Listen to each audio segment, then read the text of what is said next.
धरती पर जीवन की शुरुआत के बारे में कुछ जरूरी बातें।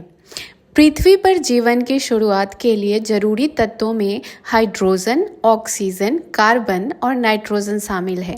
अब ये चारों तत्व क्यों जरूरी है? क्योंकि ये चारों तत्व मिलके कार्बनिक अणु बनाते हैं, जो कि हमारे शरीर का 96% भार होता है और हमारे जीव द्रव्य का 99% भाग होता है कार्बनिक अणु। एक अध्ययन के मुताबिक पृथ्वी पर जीवन की शुरुआत उथले तालाबों में हुई थी।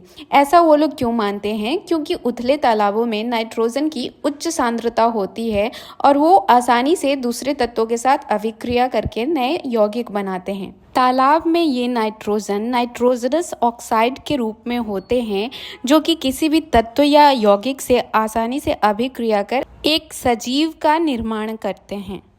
तालाब का वातावरण महासागरों की तुलना में जीवन की उत्पत्ति के लिए ज़्यादा सही रहा होगा।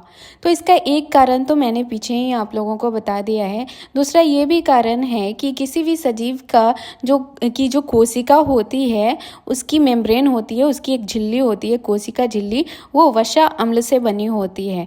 तो सागर का जो नमक वाला जल होता है वो उस वसा अम्ल को खत्म कर देता है, इसीलिए वहाँ जीवन की उत्पत्ति नहीं हो पाई, ऐसा वैज्ञानिकों का मानना है।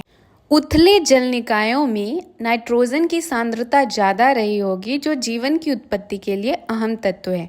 नाइट्रोजन क्यों जरूरी है? क्योंकि नाइट्रोजन से ही हमारे शरीर का प्रोटीन बना हुआ है। प्रोटीन किससे बना हुआ है? अमीनो एसिड से बना हुआ है। अमीनो एसिड यानी अमोनिया क्या है? वो है नाइट्रोजन का ही एक रूप है।